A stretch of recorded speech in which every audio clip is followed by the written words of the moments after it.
Grawl. Lopes. Here. Thank you. Mr. Hofdahl. Was that a here for Mr. Hofdahl? Yes, he is here. Sorry. Thank you. Mr. Savage. Mr. Savage is here. Thank you. Mr. Rios. Here. Miss Austin Tibbetts. Here. Mr. Sanders. Here. Miss Deming. Here. Miss Nebeker. Here. Miss Holmes. Here. Mr. Liba. Miss Bigby. Here. Thank you. Miss Agers. Miss Agers is here. Thank you. Mr. Tristo. Here. Miss Fast. Mr. Robertson. Mr. Cryer. Here. Miss Morrow. Miss Matthews. Mr. Troost. Here. Mr. Delgadillo. Here. Thank you. Mr. Cantu. Here. Mr. O'Brien. Mr. Smith. Mr. Medeiros. I'm here. Thank you. Through the chair, we have a quorum. Thank you. All right, let's do the Pledge of Allegiance. There's no flag. Here, I will put a flag up on the screen here. There you go. If you will face. Yeah. To the flag of the United States of America and to the republic for which it stands, one nation, under God, indivisible, with liberty and justice for all. Good to see you.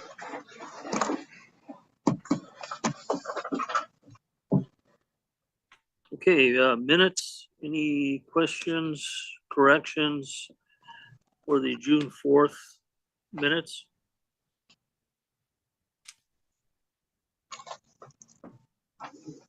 Hearing none, Through the roll chair, call. I apologize. I do have to call for public comments. Are there any public comments on the minutes in Bakersfield? No public comment in Bakersfield. Thank you. Any public comments in Modesto on the minutes? No public comments in Modesto. Thank you. Through the chair, with no opposition, you can deem the minutes approved without a roll call. All right, so approved. Okay, we'll now move on to public comments. Okay. Do we have any public comments on items not on the agenda in Bakersfield? No public comment in Bakersfield. Thank you. Are there any public comments in Modesto that would like to make? No public comments in Modesto. Thank you. Are there any members of the public in Fresno that would like to comment? Seeing none and none online. Right, thank you. Chair comments. I have none. But I do have a lot of patience. Number 7, Executive Director comments. Thank you, Mr. Chair, and hello to all the members and the public that may be on. First of all, apologies on the technical issues. I think for the benefit of the public, I want to make sure it's clear that we're transitioning our system over to a new video teleconference system. And apparently, even with all the planning, as you can see, Murphy's Law kicked in today. So we're having some issues. But thank you for your patience, Mr. Chair, and all the members and the public as well. I had a couple of items just real quick to report on.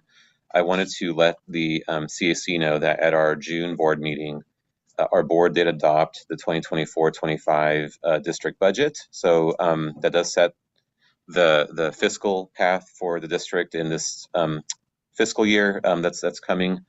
It was a multi-step process and does allow for the resources that are needed to continue with our clean air mission here. Just want to let the CAC know that that was successfully done.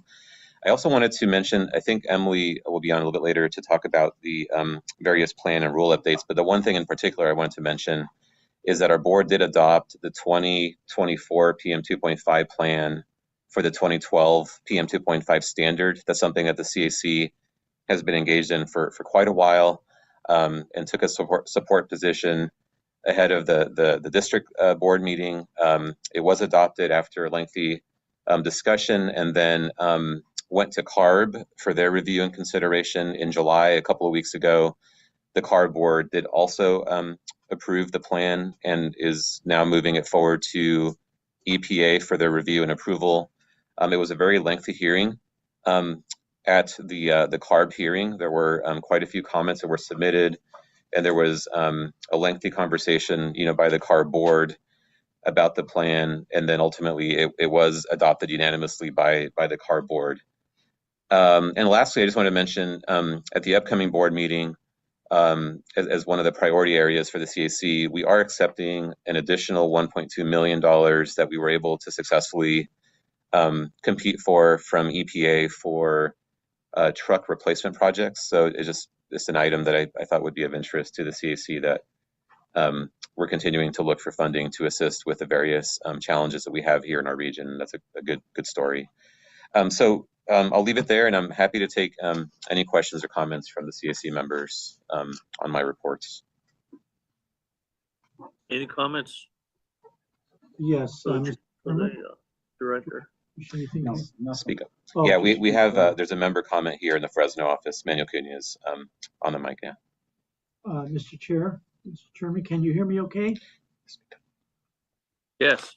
Okay, I'll Go try ahead. to speak up. First thing is, I want to thank the entire staff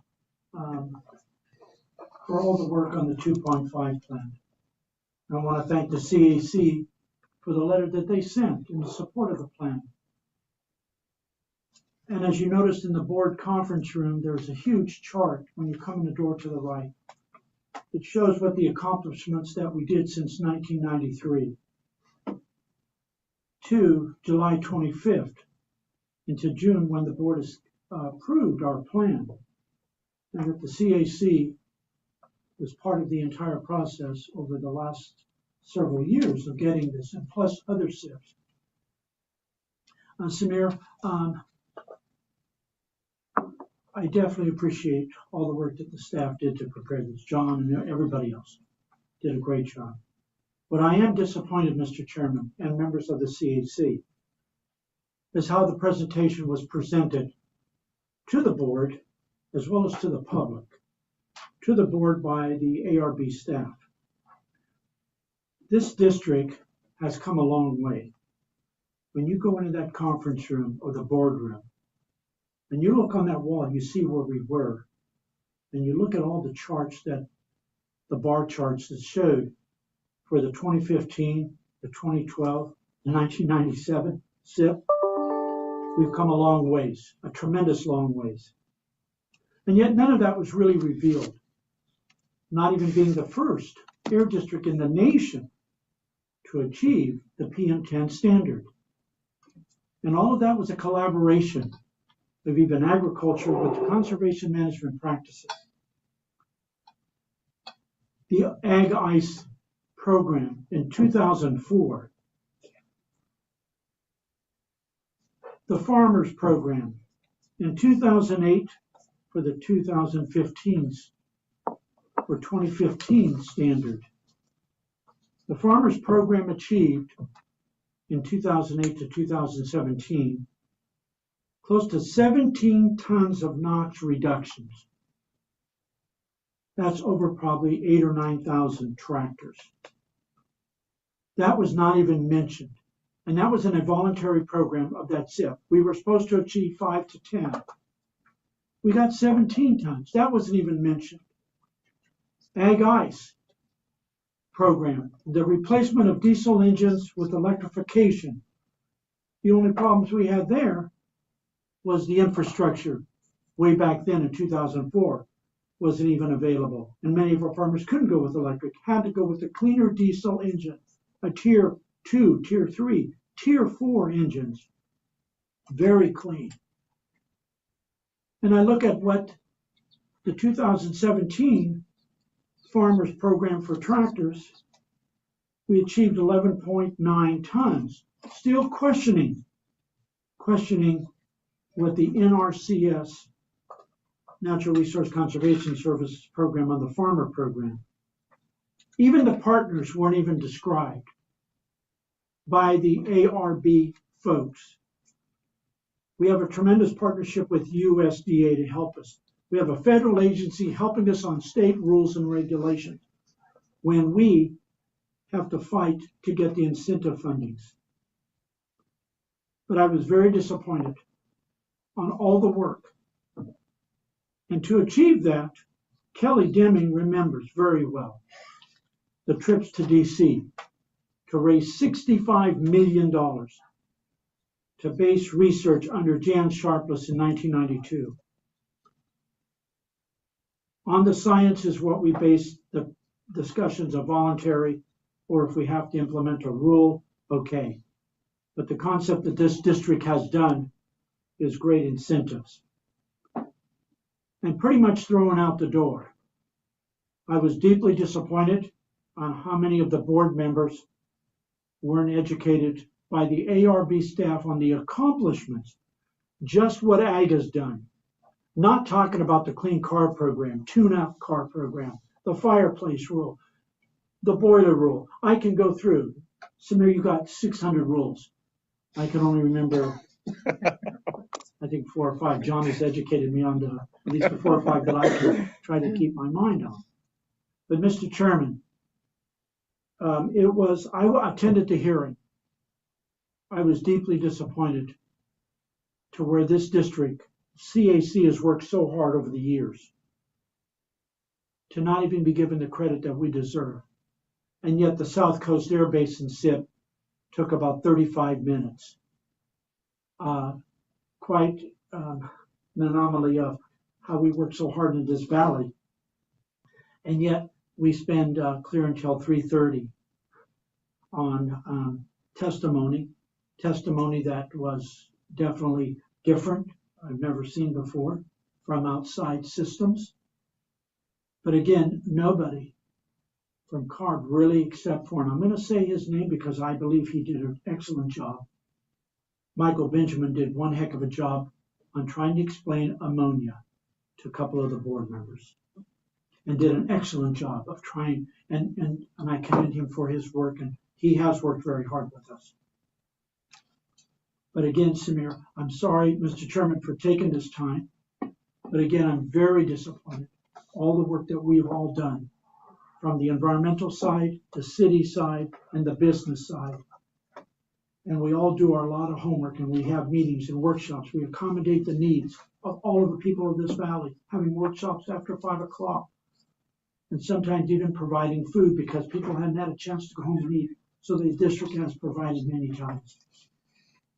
So Samir, on behalf of agriculture, though, we want to thank you and the entire staff and your board have worked with agriculture to mean and to do things that make sense so we don't destroy my industry that feeds the world.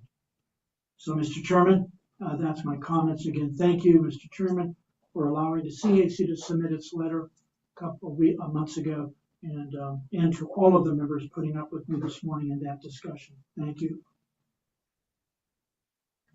Okay, thank you. Move on to, are there any other comments on the executive director's report?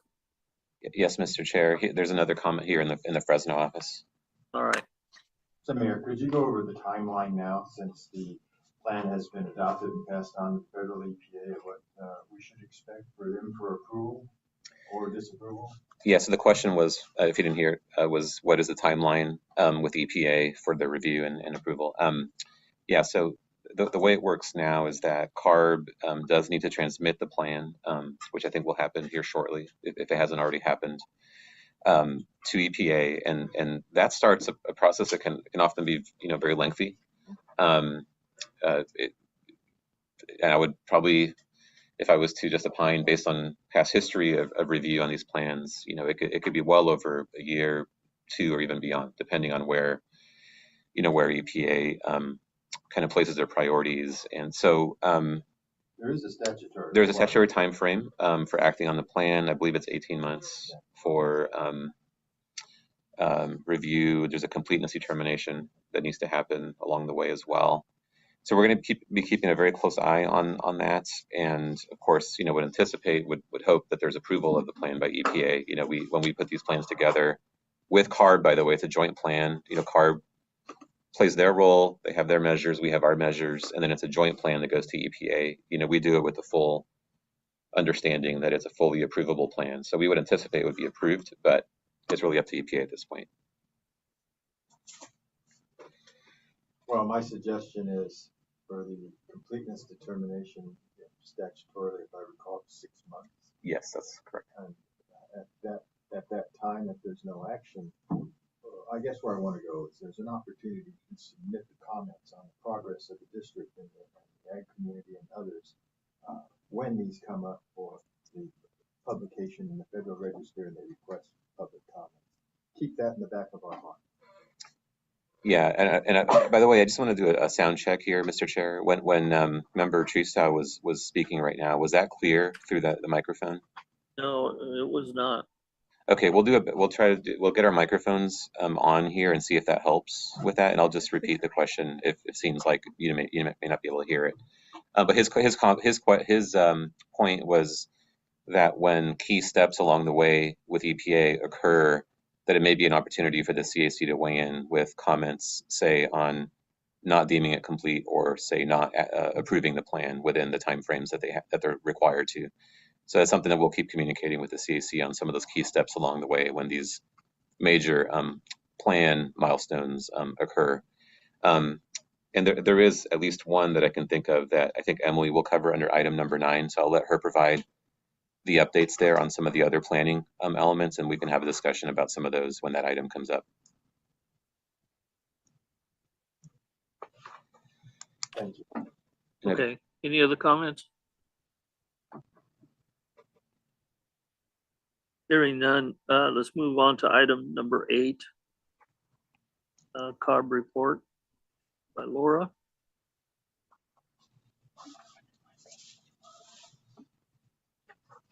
Miss Carr should be joining as a panelist momentarily. There she is. Good morning, Mr. Chair and CAC members. This is Laura Carr. I'm an air pollution specialist at the California Air Resources Board. I'll be providing the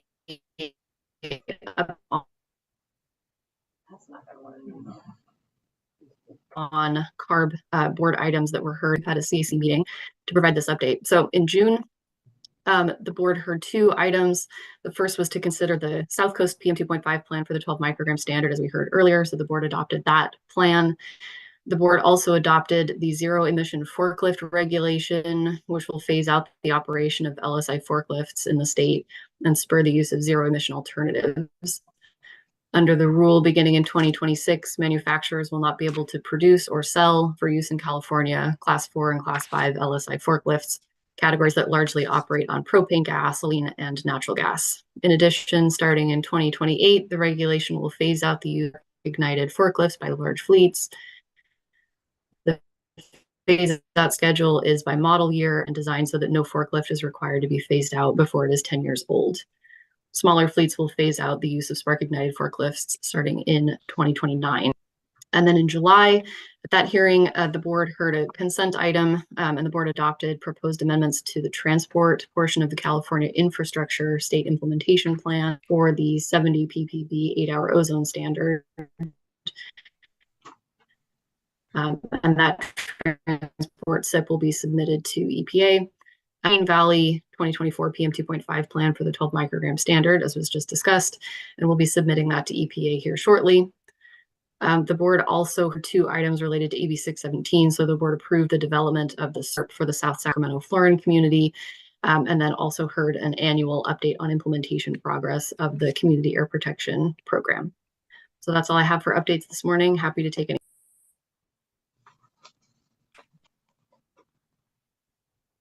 Any questions of Laura? Yes, Mr. Chairman, this is Les Clark down in Kern County. Quick question with regards to the public meeting to hear about the air protection program. It's basically is AB 617. In the latter part of the paragraph that you have submitted, it talks about The update of the board focused on findings in this report regarding the progress of the SERP implementation in 13 communities that are furthest along in the SERP implementation, and included, and here's my question, included related updates on monitoring and enforcement. My question is, what do you mean enforcement?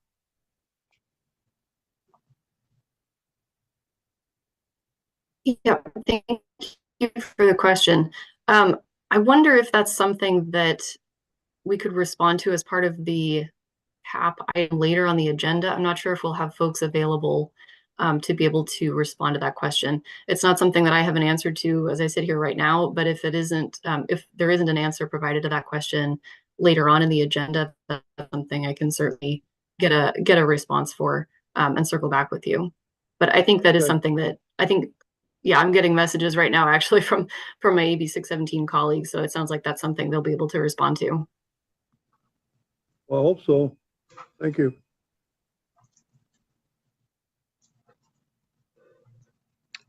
Through the chair, I have a question. Dennis. Please. There's a workshop that's mentioned in your handout for August 22nd on the California dairy sector. My understanding is that that workshop will be here at the Air District. That's correct, yeah. Okay. That's correct. Thank you. And it will be discussing, one, the developments for the dairy industry, and it will have a discussion of the livestock database and computer network. You familiar with this? Yeah, so Laura, I don't know if you fully heard the question, but Mr. Teresa was asking about the upcoming dairy workshop, the CARB dairy workshop that's going to be hosted here at our district office. If you had more information about the, there's a couple of components, I think the inventory and also maybe the computer database on the, related to, I'm assuming the LCFS or other kind of CARB dairy programs. Did you have any more information that is shareable about that upcoming workshop for the CSE members? Yeah, so there's a link for more information on the agenda packet item. Might be informative to click through and look at that. I am looking at it right now. Looks like there will be discussion about the CAD database, California Dairy and Livestock Database. And then it also indicates that there will be discussion about compiling the California specific dairy activity data, evaluating the dairy sector emission trends. But I certainly would suggest taking a look at the more information link, as there is helpful background there, as well as contact information if there are further questions that come up. Thank you, Laura. This is Katrina. Could you email that link to me and I can share it with the CAC? Sure. It is on the CARB page that I provided earlier. Okay, thank you. I'll reshare that link. Okay, thank you. Mr. Chairman, Daniel Cunha. Yeah, go ahead. Thank you. Laura, I have a follow-up question to the submittal to EPA. Do you have an idea of when you guys are actually going to submit the plan? I know that's a big, between the time we get off the call today, maybe some of the administrative staff are listening in at ARB in Dr. Cliff's shop. Of when are they anticipating submitting that plan? That will be very important for all of us to know that, of knowing that, and if there was any modifications done to the plan, because we really all haven't seen the final document of what it looks like and what it is saying, because they had questions of the 5-year extension. And in that, they were also going to have to be reporting back to the full board on their accomplishments, the annual report or whatever, on what have they accomplished. So if we can have some more of that information, that'd be great. And second, to the Dairy Summit, the young lady that's putting this on, we have forwarded to Edie Chang that the 3 panels that have been set up, we had requested 3 weeks ago a fourth panel be implemented, and that fourth panel would exist of agencies. And we had given the 4 agencies, San Joaquin Valley, the CDFA, California Food and Agriculture, the State Water Board, and the United States Department of NRCS, Natural Resource Conservation, would have a fourth panel made up of those folks, because none of the panels have those people on there. And if we're going to have a real discussion of what's going on with the dairy world, I would hope that these agencies would be a part, because they have worked on the digester issues. We have the sigma issues. We have the nitrification issues, all of those things. And I think those agencies, so I would hope that Edie Chang was able to forward to the young lady that's putting this on and to Dr. Cliff that they would make this happen. I don't think that a fourth panel is going to destroy the timeline, but a fourth panel of this magnitude will be very important. So I would ask if you could please do follow-up, and we can have an answer to that. I'd appreciate it very much. Thank you. Thank you, Mr. Chairman. Okay. No, there was no answer. Any other comments? What? I don't know how to run this thing. Mr. Kelly. Chair, if I, Yeah, I think there is a question here, but Laura, were you going to be yes. on? Go ahead, Laura. Yeah, thank you. So to the point about the submittal of the SIP, that's obviously a priority for us. Just as a practical matter, we can't submit it until we get the final version of the transcript provided to us. So that'll take about 2 weeks. We're expecting to submit the whole package within the 2-week timeframe, but certainly a priority. So 2 weeks is Thursday. And I think the clarification, there's a member, Kelly Deming here, I think was sort of asking if it was this Thursday or if it's 2 weeks from today. 2 weeks from today, approximately. Yeah, it's out of our control when we get the final version of the transcript back. But based on past experiences submitting SIPs for the San Joaquin Valley and getting those transcripts, it usually takes approximately 2 weeks.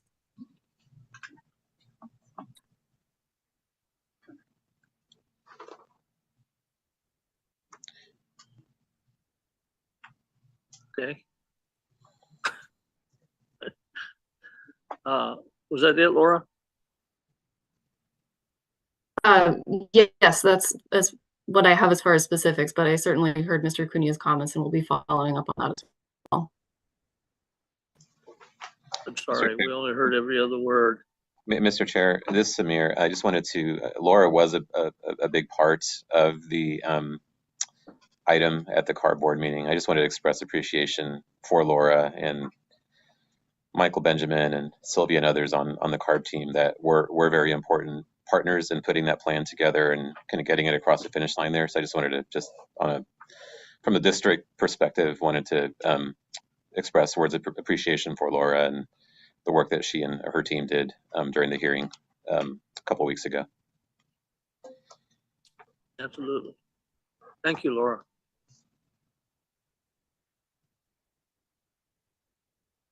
I think, is that it?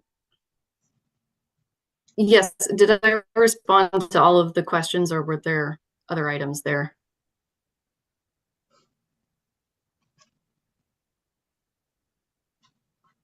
Apparently not. I'm sorry, Laura, but we're only getting like every other word from you. You kind of freeze on us too. Okay. Sorry about that. No, right. I guess I'll just reiterate. I'll reiterate that I heard the comments from Mr. Cunha and I'll be pursuing follow-up on that.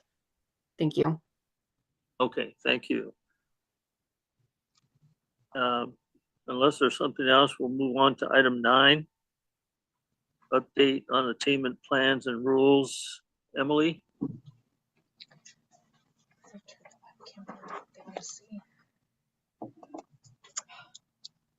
Good morning, Mr. Chair and your board. Oh, that's very up close and personal. Do we want the video on? Yes. We do want the video on. Okay. There you are. Okay.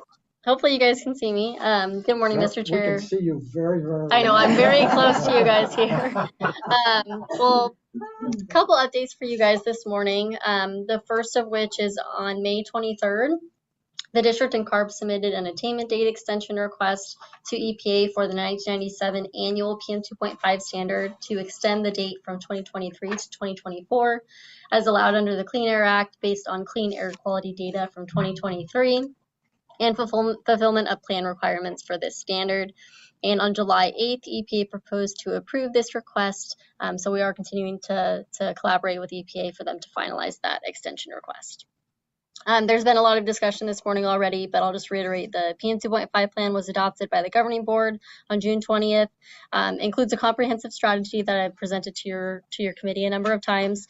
Just a high level, it includes a number of regulatory and incentive-based commitments, innovative further study measures to evaluate opportunities as they may become available through 2030, which is the attainment deadline for this plan.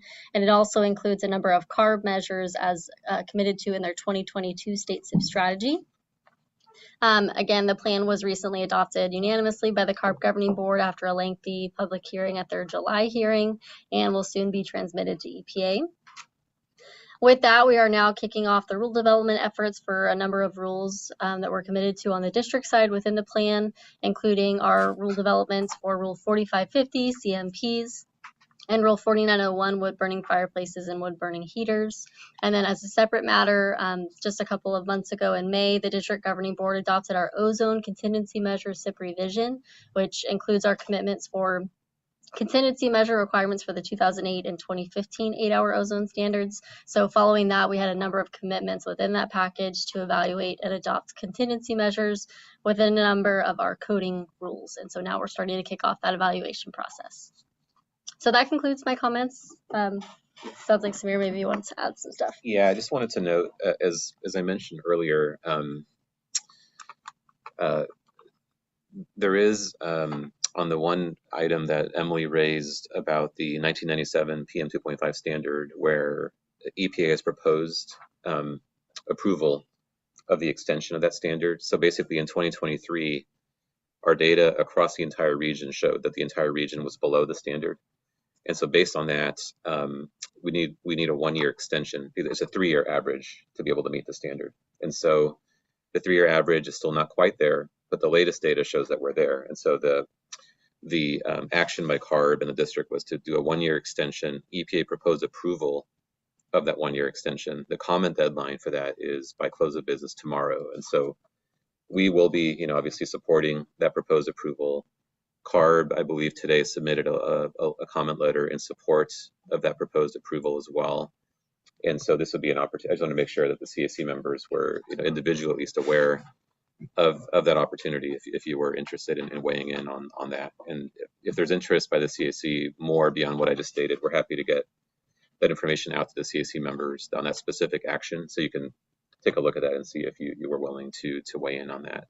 So I just want to make sure you just got that last piece on that particular action, or that specific action. And with that, I'll turn it back to the members for any questions or comments for Emily. Thank you.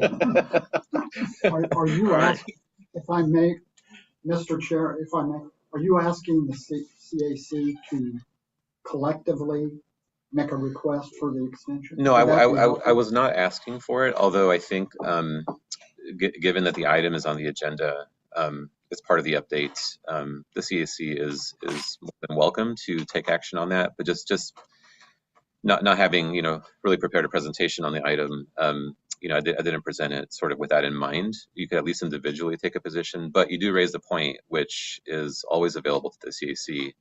Given that it's on the agenda, you are able to take some sort of action on that as well as a body, which it sounds like is something that you may be interested in discussing.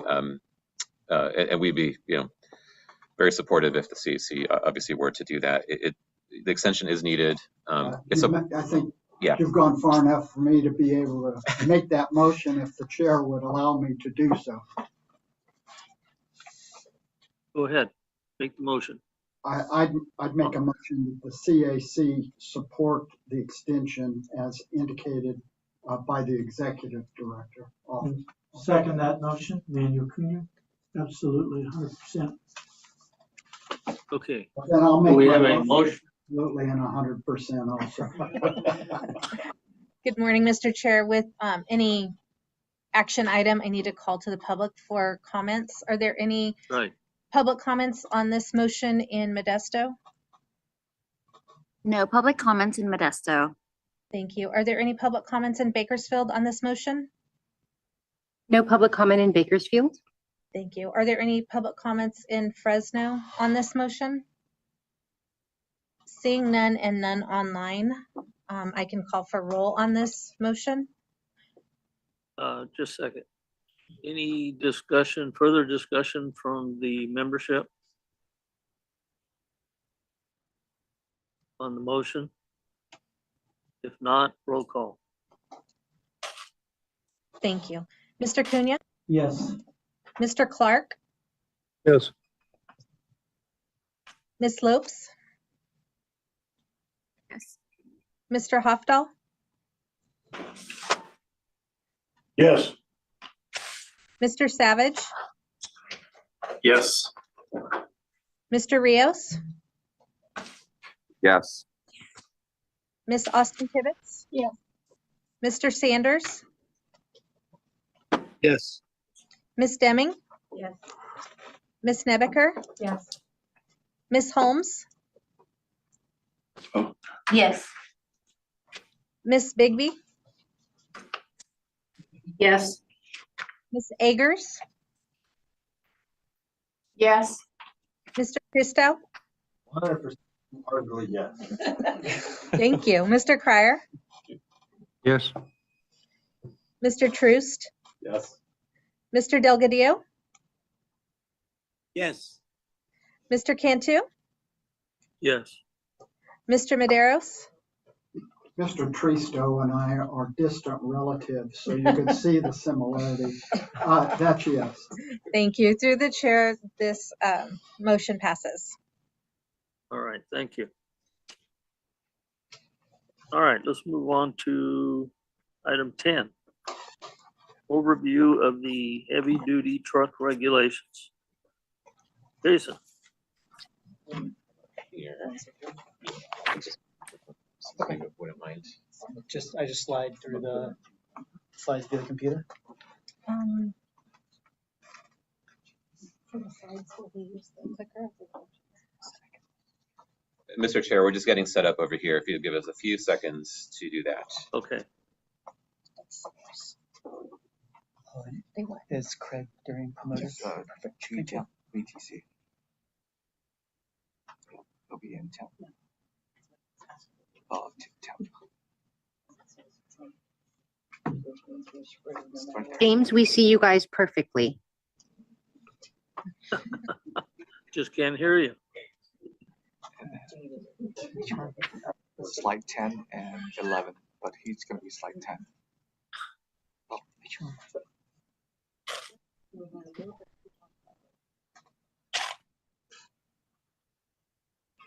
Just be the smarty pants now. Come on. I'm usually farther away. You can't hear me. This is bad. Usually it's only Samir that can hear me. I know. I have no whisper inside voice. Every report card that talking in class. You notice he said he hears you. He didn't say he listens. I know that too. Fundamental difference. There is a fundamental difference.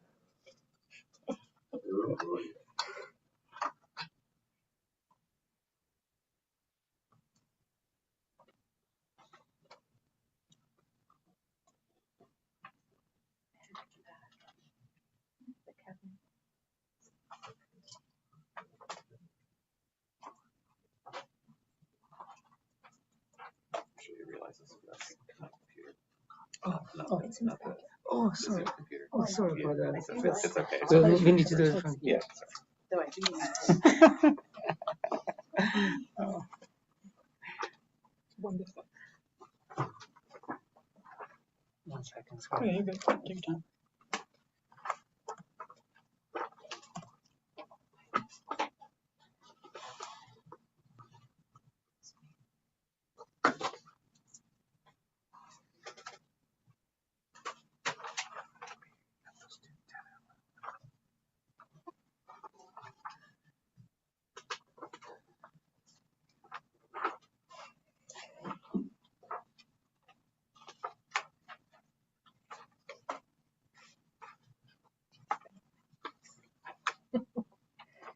just me?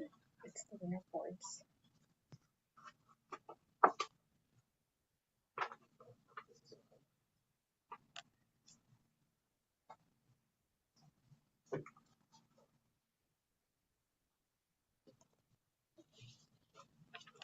Do they have copies of this? Just go ahead.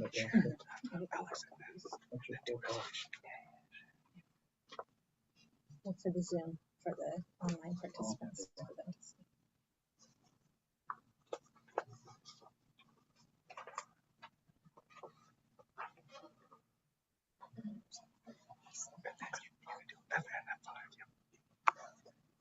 Alrighty. Am I able to remove this screen, or does it have to stay? This one? Okay. Perfect. Okay. Good. Alrighty. Thank you, everybody. Appreciate the opportunity to come here and discuss some of CARB's heavy-duty truck regulations here with the CAC committee. Oh, good. Okay. I'm Jason Hill Falkenthal. I oversee the Clean Truck Check program at CARB, so essentially the smog check program for heavy-duty trucks. That's one of the programs that we'll dive into today. I also have with me Tiffany Canales, who is one of the managers overseeing parts of the implementation of the Advanced Clean Fleets Rule, so the electrification effort for the heavy-duty trucks. And we also have online another manager, Craig During, who you see on the screen here, who's also another one of the managers overseeing the Advanced Clean Fleets Rule. So I want to take this opportunity today to talk about some of the main fleet rules that are impacting constituents throughout California, and especially the ag community. And for everyone here, I have no preference as to whether you want to just ask questions as they come up as I'm talking, or if waiting till the end, whatever your guys' preference. I mean, whatever is the most beneficial for everyone here on the meeting, I'm here to support that. So before I dive into a few of the regulations that we'll talk about, just want to kind of start with a quick couple introductory slides. I'm sure these are very familiar slides to everybody. Obviously, California does struggle with air pollution and air quality. This is nothing new for us here, even though, as Manny talked about, we've made great strides here over the last 20 years to reduce air pollution. There's still more that we're working to continue to improve and continue bringing clean, healthy air to everyone in California. The main challenges we struggle from a criteria perspective are PM 2.5 and ozone, and some of these rules that we'll talk about here were developed and implemented in an effort to try to minimize some of the pollutants that we're seeing here and that we're talking about. And I believe, so we kind of jumped to why are we talking about trucks in terms of reducing pollutants. And I think this is a very similar slide, if not the exact same slide that Dr. Cliff presented a couple months ago. But as you can see here, even though trucks make up only about 6% of the state's transportation fleet, they're over 20% of the greenhouse gases and about half of the statewide emissions for NOx and PM. So obviously, as an agency, we are doing what we can to minimize this pie of NOx and PM emissions. Before this is Les Clark. Before you leave that chart, let's talk about the that first chart, vehicle population. Sure. You're talking about only in state. You're not talking about all the trucks that are coming from out of the state. So yeah, basically registered vehicles. So I mean, there's about what, like 32 million. California registered. Yeah. I mean, I'll be honest, I can clarify that. I don't know, but yeah. It should. But here's the thing, but that's misleading. I mean, make sure that we get apples and oranges. I mean, to say it's not a big problem because there's very few of those. We know how many trucks are coming in from outside into the state of California. So where does that show up on anywhere? And it's crap. Yeah. Fair point. Yeah, I mean, the main takeaway is the trucking population, although relatively small compared to the large scale of vehicles operating in California, even if you do include the out of states, it is still going to be, I mean, let's call it 10% maybe there, but I mean, it's still significant populations. And I'd have to go back and clarify, to be honest with you, if this is specific to only California registered vehicles or if it includes out of states. I know for in-state, I know for light duty, It's specifically the registered vehicles because that's really what operates here. You don't get a lot of light duties coming in out of state, but I'm not 100% clear on the out of state. But I think the message and the takeaway, regardless, probably is similar. But I hear your point. That's a good point. Jason? Yeah. Go ahead. Jason, to that question that Mr. Clark raised, I know I'm a little old, really slipping, but it doesn't. 1.6 million registered trucks in California in the year 2020. 1.6 million. In the year. Jason, who is Manuel asking? is speaking here. Can we turn their mics up? Can't hear. Okay, I will speak up. Can you hear me now? A little louder. Oh, God. Okay. Use your Kelly voice. Yeah. I don't want to miss a single word you're saying, Manuel. No, I appreciate it. So 1.6 million trucks. In the year 2023, DMV did not register any truck 14,000 pounds to the 33,000 pounds to the 80,000 pounds were not given any registrations. That number was 323,000 total trucks. This is everything. A 14,000, which is a dually, a one-ton, were not registered. You have an issue with the discussion that Mr. Clark brought in, is that today Mexico cannot come into California with a tier 3 truck at all. It is not allowed.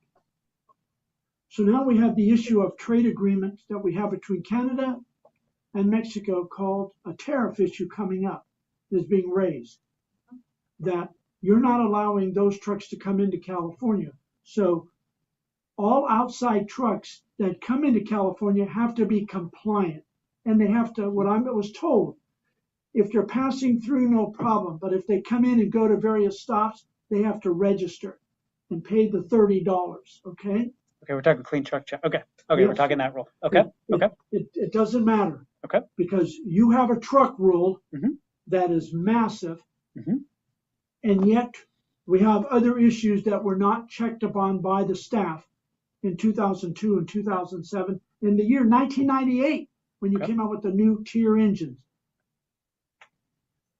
So I think it is very important that this graph really show what are California trucks, and then how many trucks do come in from other states.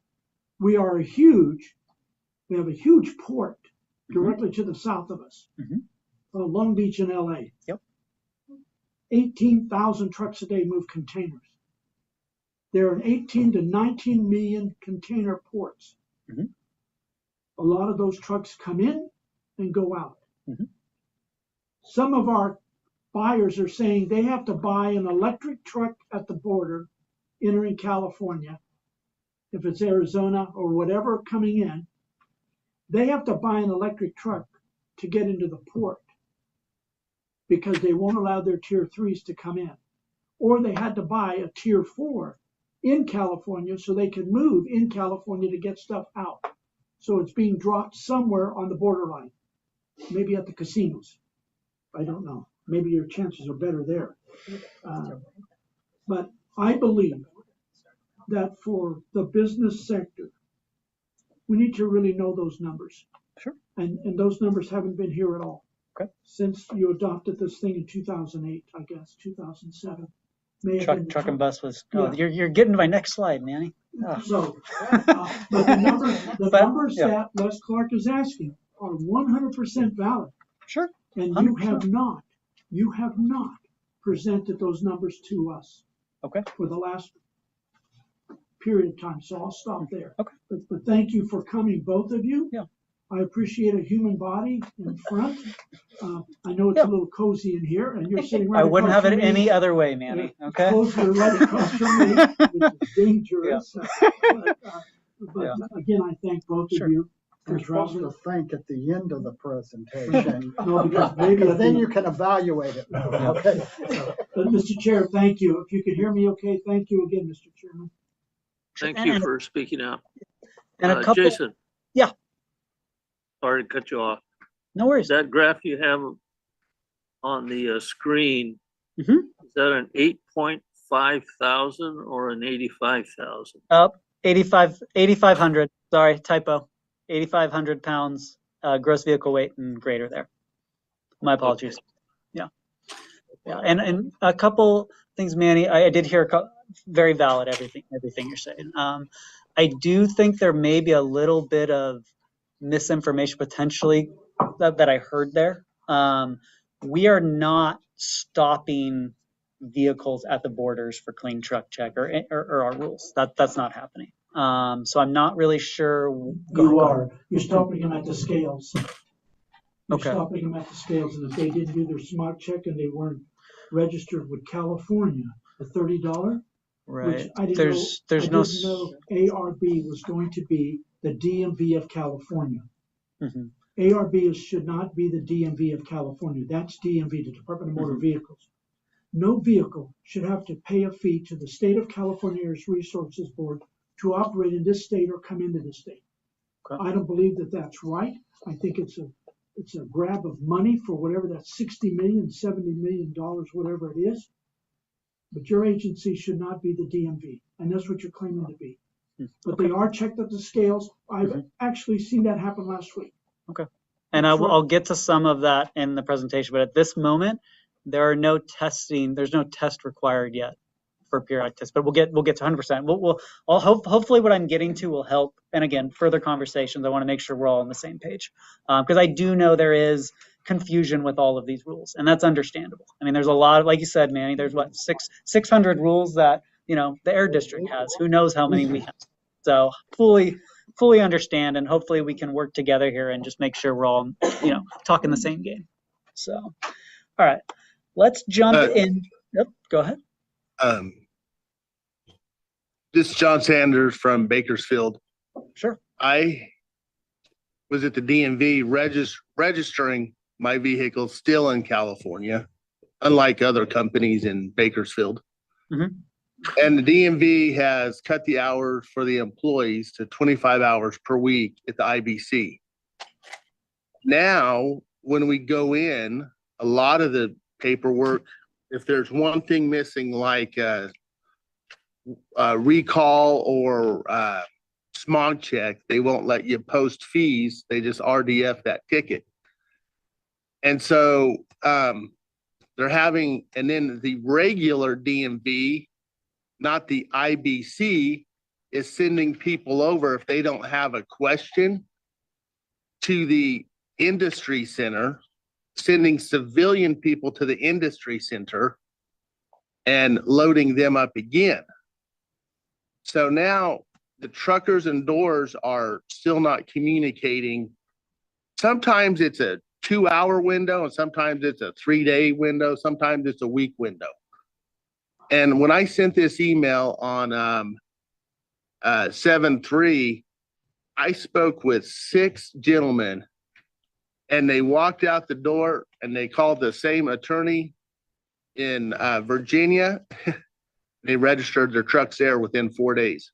They called me to tell me where I could go. And they're working in Bakersfield. So we kind of talk about CARB doesn't control the DMV, or this truckers doesn't, but if everything's not talking,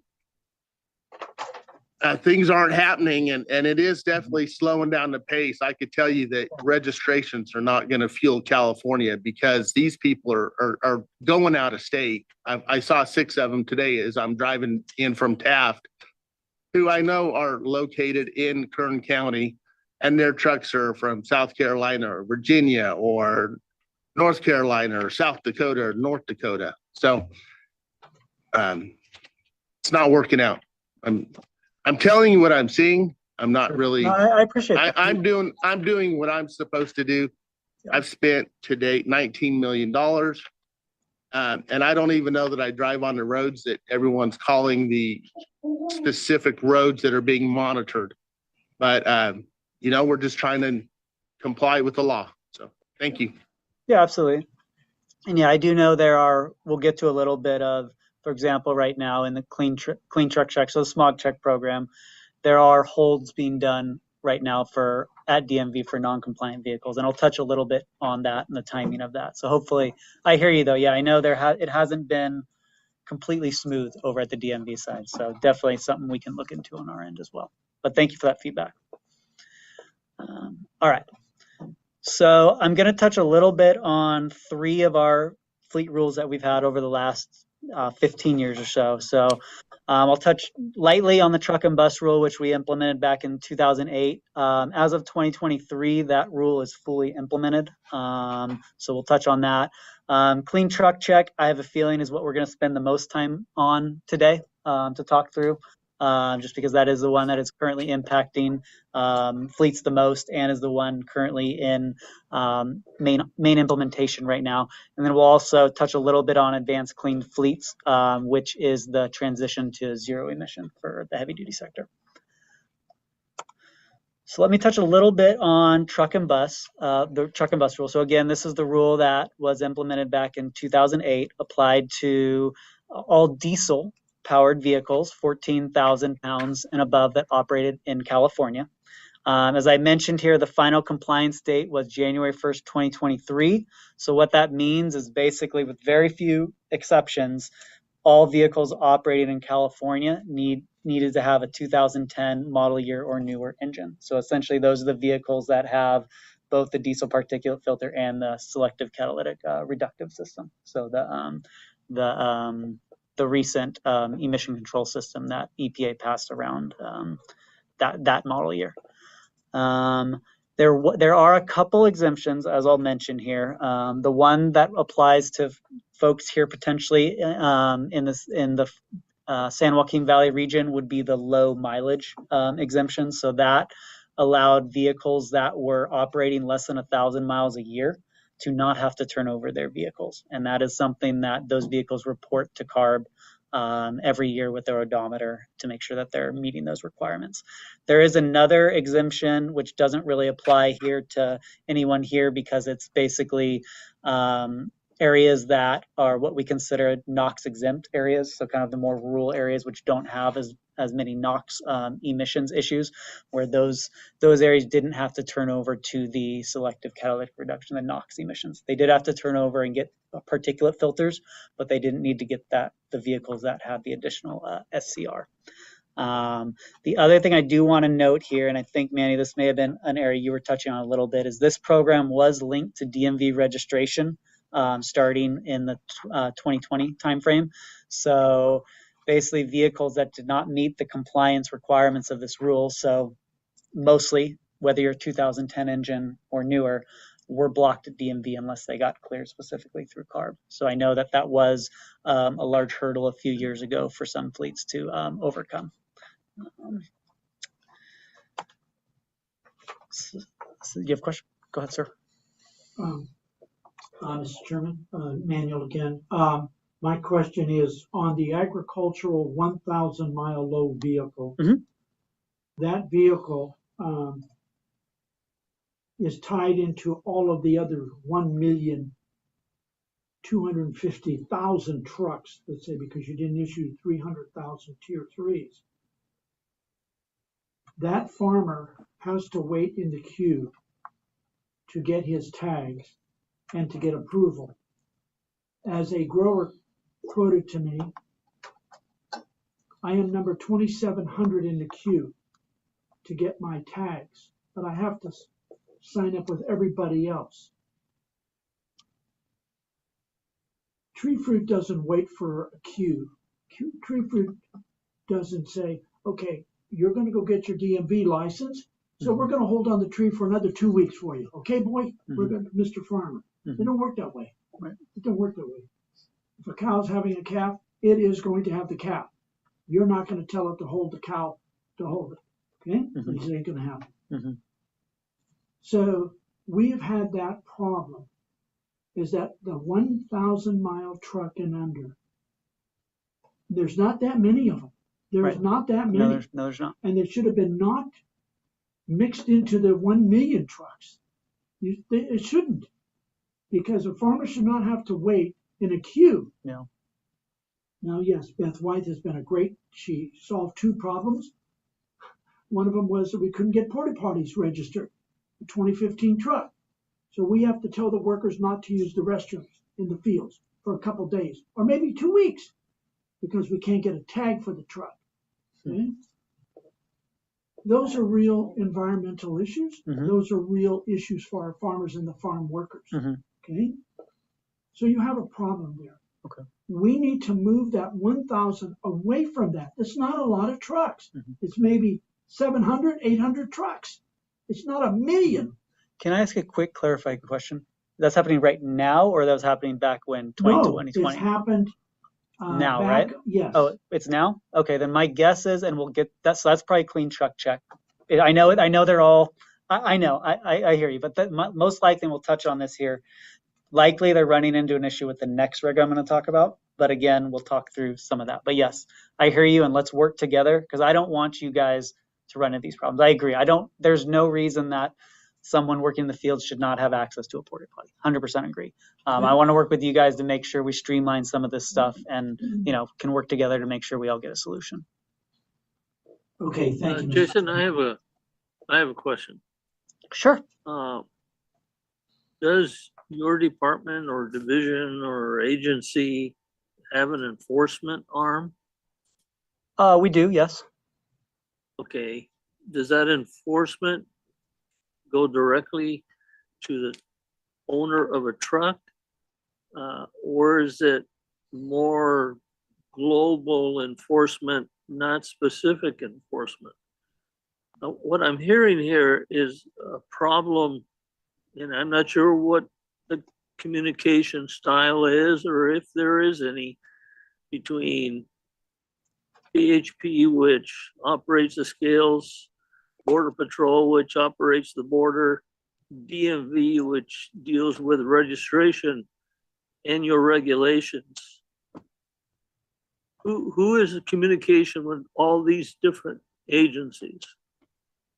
So it's a joint effort. So I kind of when you say joint, that's a nice bureaucratic term, but it doesn't answer the question. I was getting there. You got to let me finish. Come on now. So it's a joint effort within CARB. So I'm program side, my enforcement side. We work hand in hand together. We do have meetings, obviously, with DMV, with CHP to coordinate. But yes, I agree with you. I mean, there are ways to streamline that and improve that. I will say, I can't speak directly for enforcement of exactly how they would define whether they're global or with the vehicle only, but I would say the enforcement does go beyond just the vehicle level. They do work with, the company level, the owners, and they do coordinate with CHP in terms of, setting up, for example, field sites to pull over vehicles and check them and do compliance checks. So I guess I would use, based on your question, I would say global, but that's such a broad term. I don't want to, make it sound like we're taking over the world, right? I mean, it's like we have a niche area that we. Well, it's Jason, not global, but I mean.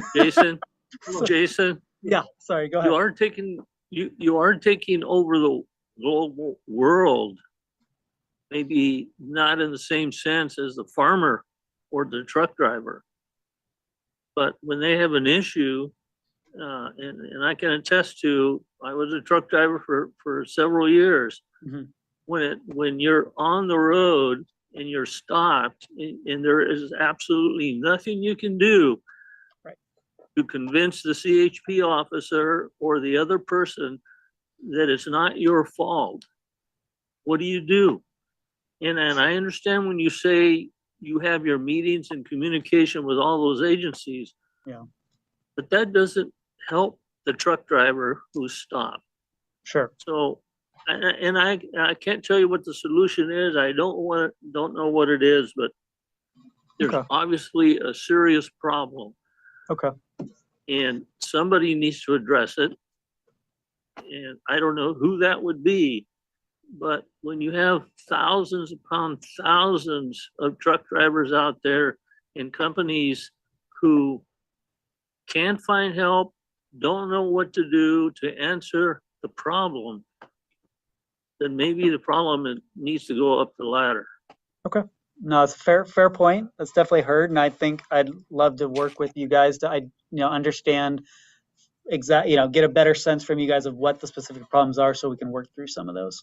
Like I am hearing, for example, some of the, like you're saying, pull over by CHP, for example. I agree, it's happening. My understanding, but again, I will confer with my teams, is if there is a violation or an issue, they're not pulling that vehicle off and saying you're done. It's here's a citation or violation, and then they can go off on their way. So I am surprised to hear of the level of, if what I'm understanding correctly, they're just shutting you down. Like that should not be, or stopping at the border. That should not be happening. But go ahead, Manny. It's happening. Happened last week. Okay. On Mountain View. I had to call the California Highway Patrol chief. Okay. In Sacramento. Okay. Yeah. They stopped the truck after he left, or they left the stop sign. The packing house is about 3/4 of a mile. The packing house has built on their land, off their land, for the trucks to turn out onto the shoulder. Okay. Mm-hmm. So the Highway Patrol was red lighting him. He takes him down and stops on the farmer's land side on their road to go through the truck. Here's the issue, Jason. There's tree fruit on that truck in bins. Mm-hmm. It's 110 degrees, 115 degrees. Inside that bin is even hotter. Right. The fastest we could get it to the chillers, the greatest we have saving. Right. No. Okay. It was going on. He had done 7 or 8 trucks. 30 minutes at 110 degrees, 115 degrees. If I put all of the people in bins, and you all standing outside with no umbrellas over it, Highway Patrol pulls you over because whatever reasons, and we're going to let you stand in the heat with no shade, no hats, black clothing. We're going to put you all in black clothing so the heat really penetrates, right? And it happened. Okay. So I don't like calling the chief of the California Highway Patrol to talk to their people about the problem. Yeah. And it shouldn't be. Yeah. But somebody's overzealous. Okay. Okay. Just like we had a big issue where farm workers had worn bandanas. If they wear a bandana around their neck and they have a hat in a car, sombrero, they pull them over. It was called racialing a farm worker profile. Right. And that was happening. Okay. Okay.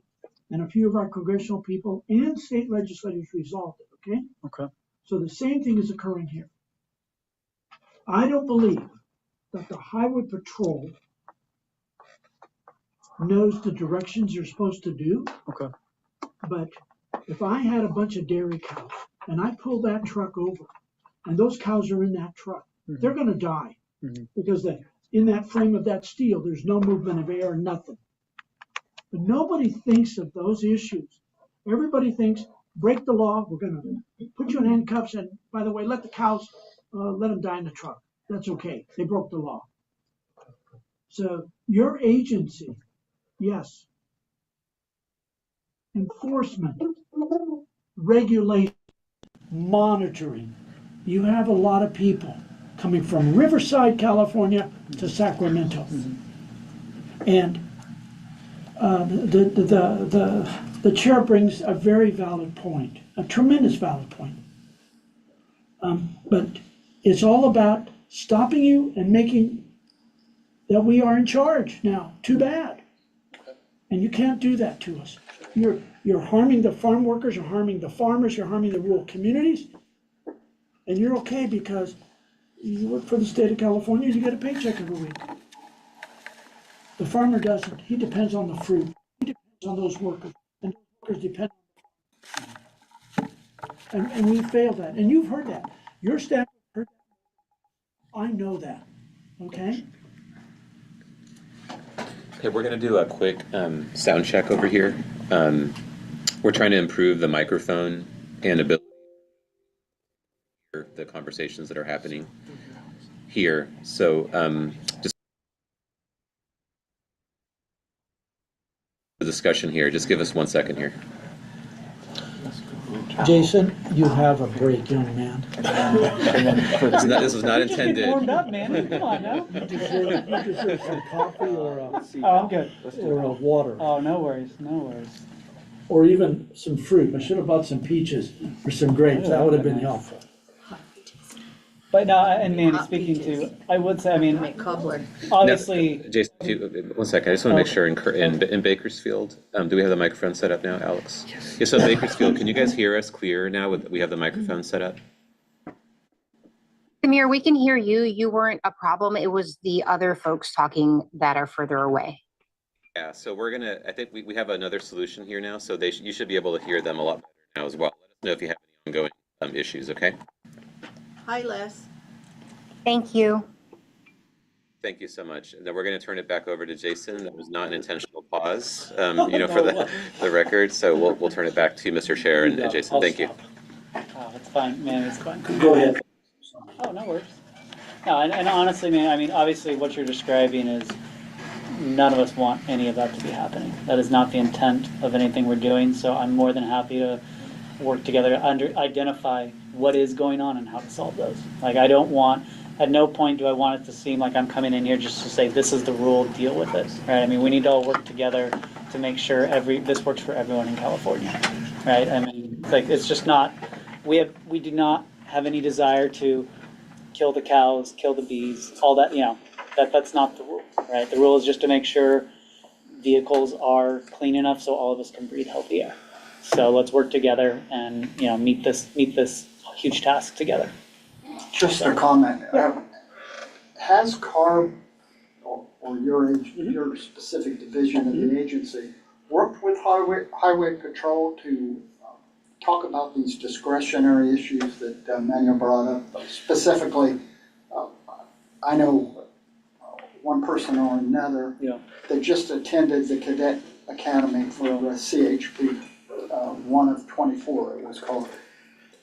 It's a six-month program before they actually graduate and are put on assignment. Mm-hmm. Is there a division of the academy that you coordinate with to use this discretion to recognize that you may have a violation, but you've got to get the fruit to market, you've got to get the cows to the slaughterhouse. You have to do these things that anybody with common sense would know to do.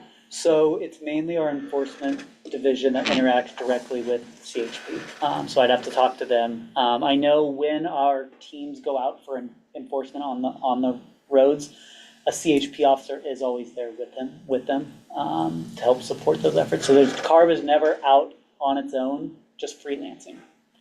So they're always in coordination with CHP and enforcement. Basically, go ahead. But that goes back to the issue that I brought up. You can have both coordinating with each other, but if neither one's making the common sense decision to, let's escort them over to where they need to be, and then let's do the inspection under the circumstances, you haven't achieved what needs to be done. And I'd have to touch base with our enforcement team. My gut feeling is that they try to do that, but I can't comment. An example, if you see a car speeding, Highway Patrol pulls a car over, and they want to give them a ticket for speeding, but a woman's having a baby in the car. You don't say, I got to finish with this ticket here. 100%. Hold the baby. We're not going to go to the hospital. Or they deliver the baby. And under the circumstances, it would seem like there needs to be a coordinated effort to deal with these issues. And I think one thing that would be potentially beneficial, some of these issues that have you guys, all of you are aware of that are happening, it would be good for us to get together and understand what you're seeing out there. Because I'll be honest with you, this is the first time I'm hearing of this. And it's possible maybe our enforcement teams have, but I want to make sure we stop. We're not in the business of hurting agriculture, of hurting, livestock. Jason, hold on before the next person comes on. Jason. Yeah. I want to make sure you understand we're not picking on you personally, so don't take anything personal. Some of these things that are being said really are issues that have been on our minds for a while. And I want to be here to help support the solution. So hopefully you're not getting the sense that I'm trying to minimize here. I'm not. Like, I want to work. No, and I'm sure they're not, and we're not. But one last comment before we move on to the next item, because I've seen your slides and I don't think you need to finish them. Okay. Okay. Just somebody mentioned common sense, and I think that's what really it comes down to, is that we have some regulations that have a number of issues associated with them, but the CHP officer or the Border Patrol officer can only enforce the law. They're not able to deviate from it per se. So is there a way to write your laws or the laws in such a fashion that maybe you give 10 years of time frame to implement something like the trucking issue? I mean, when you have thousands and thousands of trucks and companies that can or can't afford to buy 200 trucks or 2 trucks, those are 2 different scales, but you can't apply the same law to both scales at the same time. We have a comment here in Modesto. Is the mic on? Okay. Thank you, Mr. Chair. This is Chris Savage. If you can't see me off the mic, I have 2 comments, not at all about the presentation. Your comment, Mr. Chair, that we're not going to let CARB finish. They took the time to come down. I think we need to give them that opportunity to finish. The second comment I have, that's out of respect for their time, right? Yeah. The second comment I have is I appreciate the concerns that are being expressed to CARB, and honestly, I don't have an opinion one way or the other at this point, but I think when we have comments like this or have these discussions, there needs to be an ask. It can't just be we're complaining back to CARB. It's please, CARB, come talk to us about this and let's have a dialogue on these narrow issues. Otherwise, these meetings are going to continue to degrade into, complaining is not the right word, but it's close, right? Because this is not a rule development session. We need to take advantage of the fact that CARB has sent staff down and make it a productive session. So when CARB walks away from us, they have a very clear ask from us. So if I could maybe suggest that as a path forward, might be more productive. Thank you. In response to that, I think what's actually happening here is that we're having the same conversation on virtually every line as we go along. And this meeting could go for another 3 hours, and I bet you we wouldn't finish this conversation. So I'm not trying to cut you off or cut anybody off, but if we continue to repeat the same thing with each subject or sublet of that subject, this meeting can go on forever. And I think Jason has an idea of what the issues are. And I don't know that we're going to gain anything by having the same conversation on virtually every item as we go along. So if the membership wants to continue on with this conversation, that's fine. But we're now 20 minutes to 12. We could be here until 4 o'clock and not finish this item. Let's move on. Mr. Chair, I think it's clear. Sorry, go ahead. Go ahead. No, I just wanted to make sure that there's a member here in Fresno that also wanted to speak up, but I'll turn it back to you, Chair Cantu. Just want to make sure you're aware of that. Yeah. Good. I'm good. All right. Thank you. Go ahead, Samir. Hi, Jason. Ashley Neverford from Derrick County. I don't even know how you turn this on. There we go.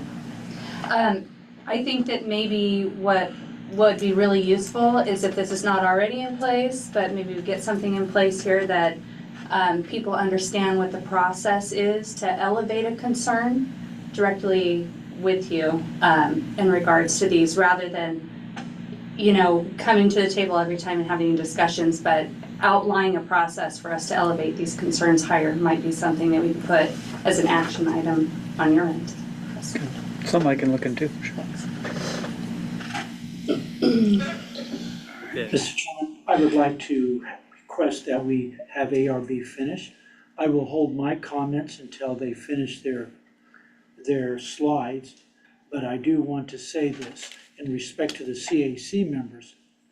Many of you have been involved in these issues, and they're real. And we cannot talk to a computer, and we cannot talk to people unless those people understand what the heck we're doing and it's going on out here. So I'm gonna keep my comments until the very end, but I want Jason to go through the presentation. He took the time.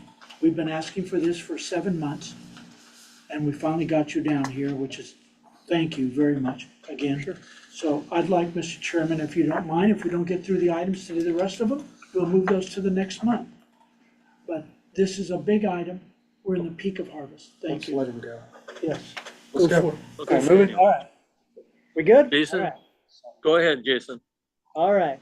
Slide 4. All right. On to the rule that probably I was going to spend a lot more time on, but I'll try to cover the basics and get forward. But so clean truck check. What is it? Smog check for heavy duty trucks. Very similar structure. It's basically periodic testing, emissions testing, similar to what we do every 2 years with our passenger vehicles. We're now implementing a program that does it for the heavy duty side as well. It is vehicle applicability is all vehicles, so non-gasoline vehicles, greater than 14,000 pounds that operate in the state. And the reason we have not that gasoline are not in this program is because they're in the light duty bar program. So essentially the easiest way for people who in California understand, if you're subject to this program, if your vehicle is subject to the light duty smog check program, it's probably not it's not subject to this one. If your vehicle's larger than that, you're subject to this program and this testing program. Did want to lay out a little bit of the time frame in terms of some of the implementation of this program, because it has been implemented since January of 2023, and we do have some upcoming additional requirements here in the near future. Before I do that, I just want to give a little bit of sense of what Clean Truck Check does require. So from a very high level, really the starting point is there's a vehicle reporting requirement. CARB does have some instrumentation in the field that we monitor vehicles for potential high emissions that we're calling high emitter screening. If we do potentially flag that, a vehicle can get mailed a letter to basically say, hey, we saw your vehicle, it potentially may have high emissions. Can you please submit a compliance test? We'll go over what those compliance tests are in a little bit. The main requirement is what we call periodic vehicle emissions testing. So that's testing requirements similar to the light duty smog check program, which has periodic, basically OBD or plug in your vehicle, make sure that the emission systems are working well. There is an annual compliance fee, as we talked about earlier, and this program is tied to DMV registration, similar to the light duty program. The couple things I did want to flag here for everyone is the reporting requirement. The 2023 compliance fee requirement did open in October 23, and that was due by the January of this year.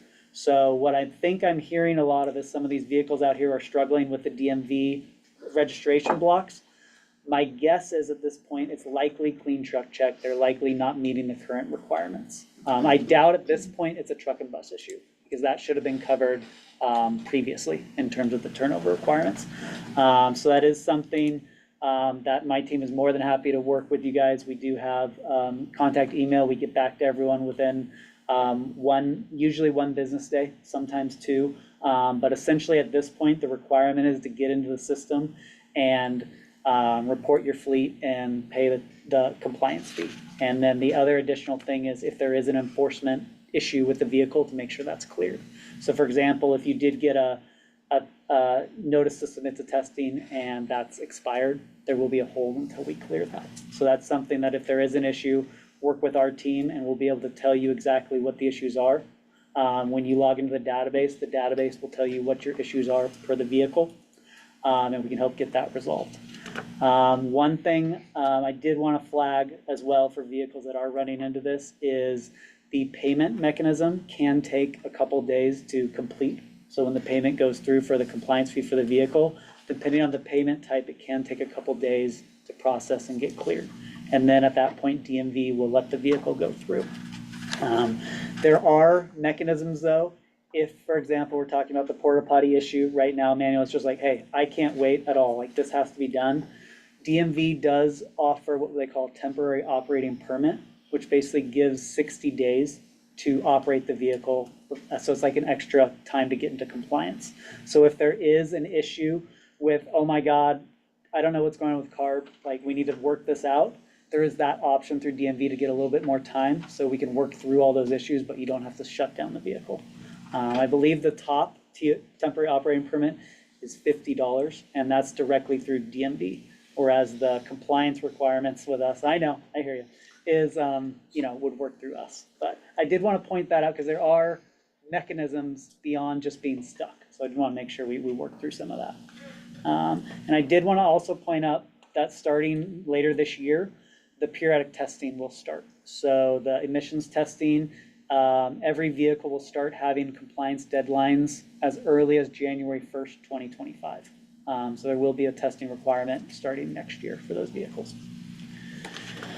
Testing requirements, I'll go through this pretty quickly. It's 2 times a year testing for the majority of vehicles. Agricultural vehicles are just an annual test, so that'll be tied to your DMV registration date if you're an ag vehicle. If you're an OBD equipped vehicle, you do OBD tests. If you're non-OBD, it's an opacity test and visual inspection. For alternative fuel vehicles, if they're non-OBD, they don't have to do the opacity test. OBD? That's onboard diagnostics. So you plug in the, the basically the light on your dash says you're wrong or not. Yeah. Computers talking to That's right. You can always trust computers, right? Come on now. So those were the main topics I did want to say for clean truck check. I was going to spend a little bit of time more, but I know we talked about some of them, so I'll move on here. I did want to talk a little bit about our advanced clean fleets regulation. So this is the regulation that requires gradual transition to zero emission for the heavy duty sector. So this applies to basically vehicles that are 8,500 pounds gross vehicle weight or greater. So basically think of your Amazon cargo vans and above, essentially. I did want to make it clear exactly which vehicles were applicable to this rule, because I do know there's some confusion out there. There's a lot of small fleets that think that they are subject to this program. They likely aren't. This program, as you can see from the slides, it's local, state, and federal government. And then really what we call high priority fleets. So either you're 50 vehicles or greater, or you're greater than 50 million in revenue. So if you're a smaller onesie, twosie, mom and pop type fleet, you're likely not subject to this rule. The only way they're likely subject is if they go to the ports, which again, eventually they'll have to turn over to EV eventually. But if they're going to the ports with their current vehicle right now, they can continue to go. So they shouldn't, the mom and pop shops should not be affected by this rule right now. I did want to also make clear right now that we're basically pending EPA waiver to enforce this rule. So there's a hearing, I think, in a couple months for that. But right now, it's more of, from our side, we're not actively enforcing compliance on this rule. We're encouraging voluntary compliance, because obviously once the waiver happens, whenever that happens, we will get the authority to do it. But at this point, it is not being actively enforced.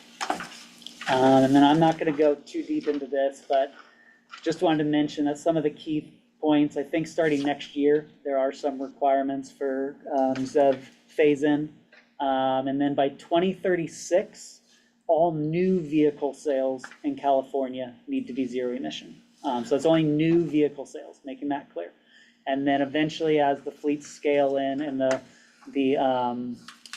zero emission requirements ramp up, eventually by 2042 is when likely the larger fleets, again, only the larger fleets, would be 100% ZEV. And again, not the moms and pops of the world that, and likely most of the ag, community. would not be subject to this. So that's all I had. Again, appreciate you guys giving me the opportunity to come here. More than happy to have further dialogue on anything we like. And I mean, just want to make sure that all you guys get the information you need, and we can work together in partnership here to make sure California continues to meet its future air quality requirements. So thank you. Mr. Chairman, as Mr. Chris was making comments in regards to accomplishments or whatever we want for Jason to take back and whatever Craig has heard online. The first is I would definitely encourage ARB to communicate with the California Highway Patrol, and that is its enforcement arm. Need to talk, and we need to be involved in that discussion. We should not have to call the California Department of Highway Patrol in Sacramento to deal with it. And number two is making sure that the people that sit in enforcement know how to speak the language in which the person that is calling in, if it's Hmong, if it's Sikh, if it's Hispanic or Latino, or even let's put Portuguese in the arena. Gee, thanks. Let's put that in there, you know? But I think that is number one that I see a big, huge requirement.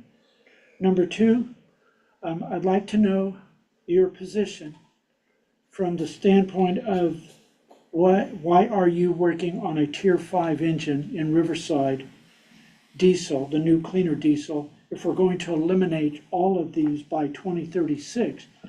Because It's off-road engines, not on-road. That's why, basically, is a short answer. Okay. But we need to have that clarified to what, because that engine is very costly. Sure. If you're gonna do an off-road engine like that, you need to talk to us.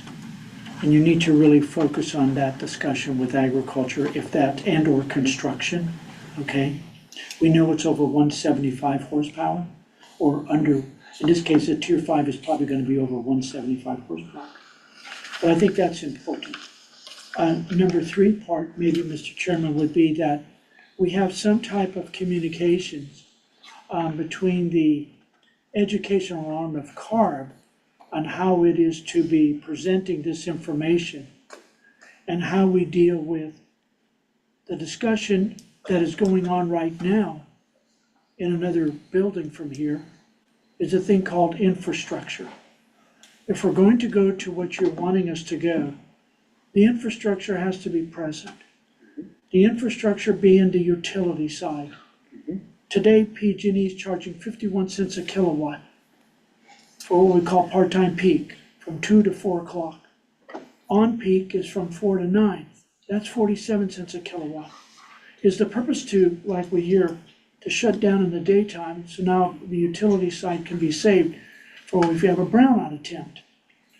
But I think before we go any further, as was stated in the board, in the South Coast Air Base, when the plan came up 2 months ago, one of the board members, Dr. Bonds, I believe, stated, is there enough infrastructure for these electric forklifts? And the answer was yes. Well, I don't believe that, because we have letters from PG&E, from Edison, telling our farmers, we can't give you the power to your packing houses, so you're gonna have to hook up a generator, okay? So I think that clarification of integrity, and if we're gonna do any more of this electric stuff, we damn well better know that the infrastructure is solid and not just guess at it, because you're putting my rural communities at high risk. San Francisco doesn't get hurt, Los Angeles doesn't get hurt, but Mendota, California gets hurt badly. Those mom and pops get hurt really bad. So I would hope that we have some type of real dialogue there, because you were to take back some tangibles. This has been going on, and it's not just this was yesterday. This has been going on. So I do appreciate from my side of our industry and as a CAC member for you to come down here. I appreciate that. And talking to a human being and somebody that knows what's going on. And I appreciate Laura's comments tremendously. Every month is fantastic. But to actually have you and your staff and Craig and others to be part of that discussion, we look forward to that. And how to deal with these emergency issues. And how do we deal with that at the highest level? Yeah. We don't want to call a staffer and the staffer doesn't know where to go. That's going to exacerbate the problem. Yeah. The objective is to stop the problem before it gets any worse.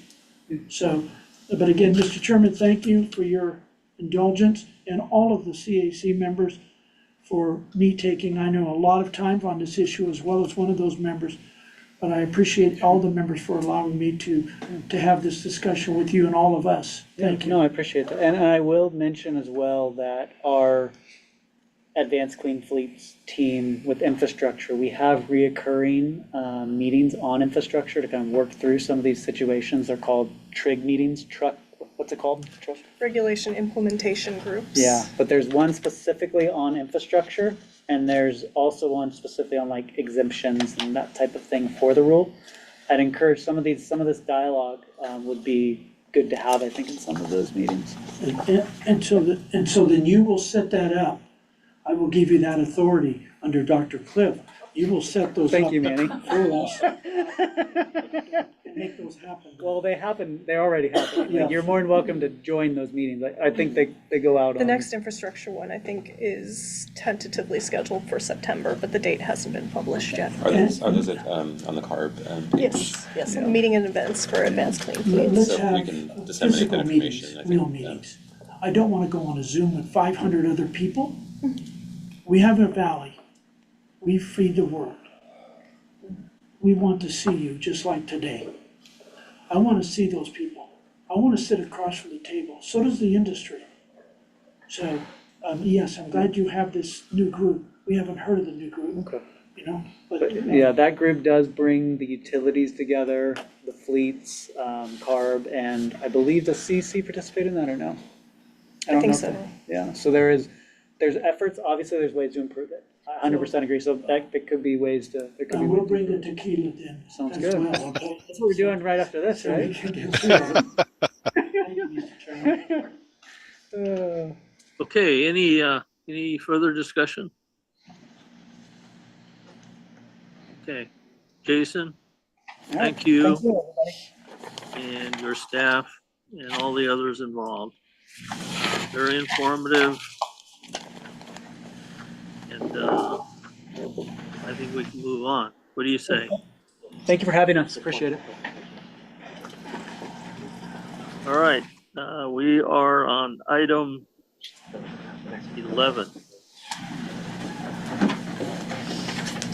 Don or John?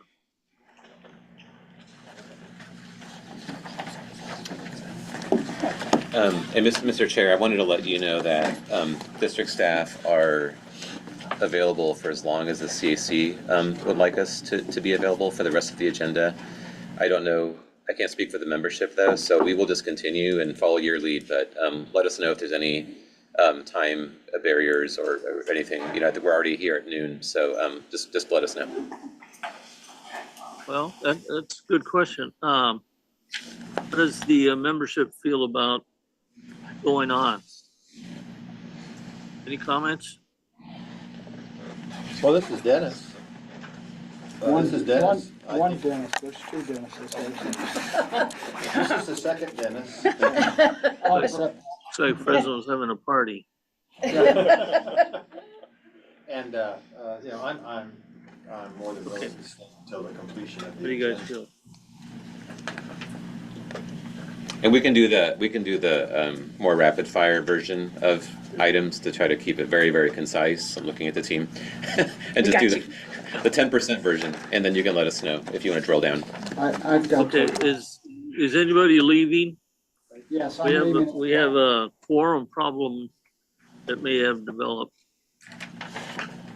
I recommend that we go ahead and finish item number 11 and stop there. Yeah, let's go. Okay, we have a suggestion.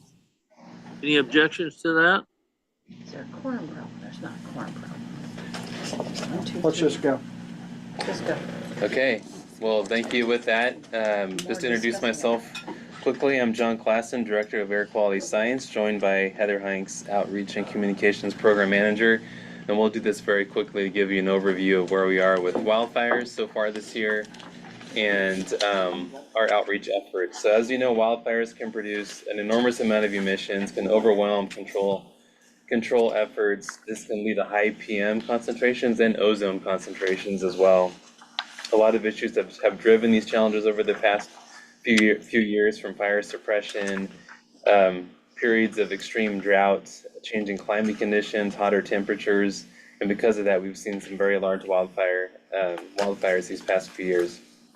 We work closely with different agencies to support fuel reduction projects to reduce the intensity of wildfires, and we do a lot of public outreach when these events happen.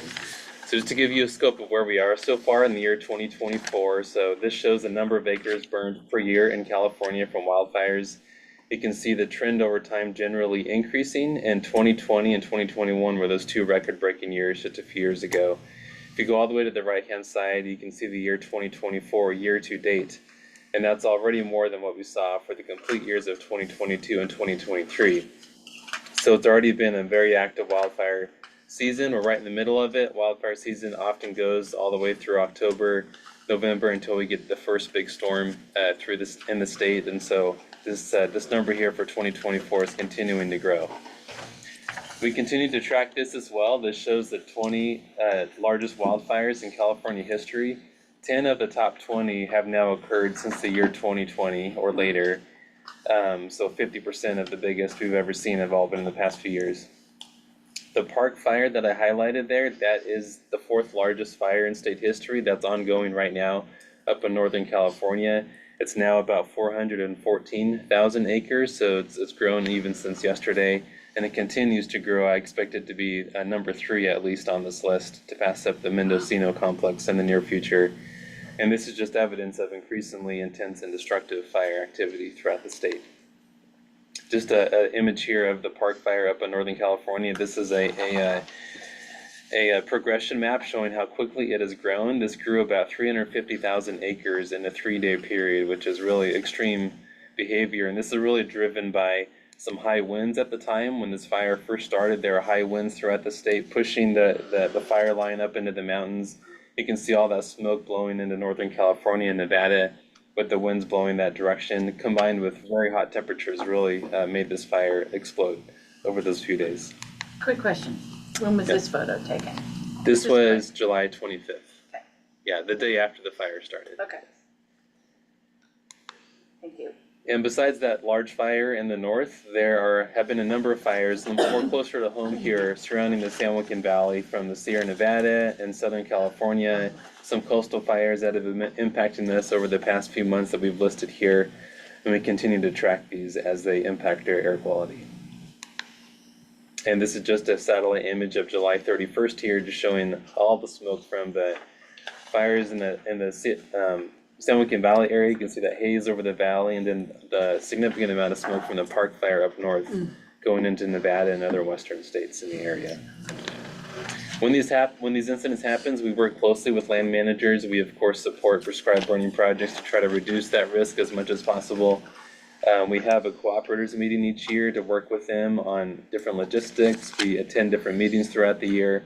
And if needed, we can also deploy temporary monitoring equipment in different communities that are being impacted by wildfire smoke to give them some local data to help make some local decisions about their health. And with that, I'll pass it to Heather to give us some more details about our outreach efforts. Good morning. Happy to be here. You've probably seen my mug on TV lately. We definitely, thank you, Manuel. We've definitely been talking to the media about wildfires this summer, and we're happy to have those relationships. So they call us and look for us to get good information and timely information to the public. We're concerned with a really awesome resource we've created, and we share the wildfire page widely. We communicate with schools, we talk directly to the public, we take phone calls, and we of course have great partnership with the public health departments in each county. And they lean on us too. We like to reach out to them and stay in constant contact. Social media is a key piece for us. That wildfire page we refer to, we send folks there all the time simply because you can get everything there. The details on the fire, current air quality, the fire and smoke map, and details like, you know, making a purifier for your home and protecting yourself with a clean air room program, things like that. All of that gets pushed through Facebook, Twitter, Instagram, Nextdoor, LinkedIn in some cases. pretty much all the places you find social media. And it's key that we educate residents, let them know that they certainly have access to air quality information at their fingertips. We've got an app that is widely used. The Fire and Smoke app is also very awesome. You can see it on the screen. It gives you a sense of the smoke plume. It makes for good visuals when we do social media too. But there's lots of air quality tools, and that's our point. We don't want anybody to go unprepared. They should stay ahead of it, just like we are, sharing air quality information and visiting this page right here you see on the screen. The Wildfire Prevention and Response page, very useful for www.valleyair.org/wildfires. Very simple, valleyair.org/wildfires. If you're out in the public, that is a great place to send folks. And as you can see here, it'll list the most recent fires and give you a chance to click on them. You can see acreage and updates. We've also got an infographic that we expanded to Punjabi, so we've got it in 4 different languages. We print this and use it widely. We're still operating our Clean Air Rooms program, getting air purifiers into the homes of disadvantaged communities and/or low-income individuals in the Valley, and working closely with AB 617 communities.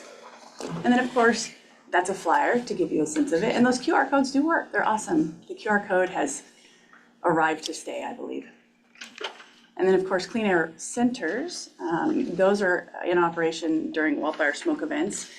There's a nice little map on the wildfire page. If you click on it, you can see they're all over the Valley. Generally, senior centers, libraries, places that the public would gather. And you can escape poor air quality. Anytime these public facilities are open, they have high efficiency air purifiers that we've helped them purchase. And just in general, the work we do, including the updates I would have given you if we didn't run out of time, as far as being out in the public and educating the public on the tools that we provide to protect themselves. John? Okay, that's it for our presentation. We'd be happy to answer any questions. I have a question. Yes. Regarding the Eastern, this is Ashley, Neverburg, Madera County, regarding the Clean Air Rooms program that has getting in disadvantaged communities.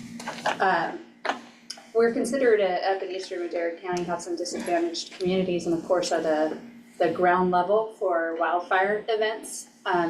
Is this program only accessible to people on the valley floor?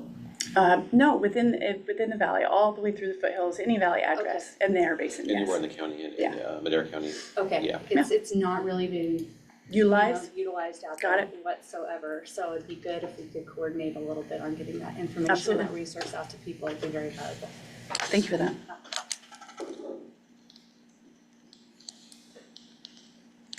Any other comments? Okay, thank you. Thank you.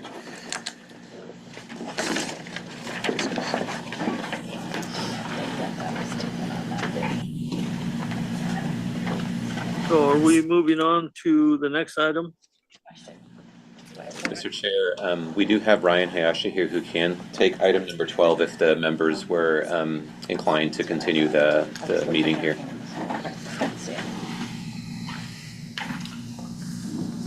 Still on.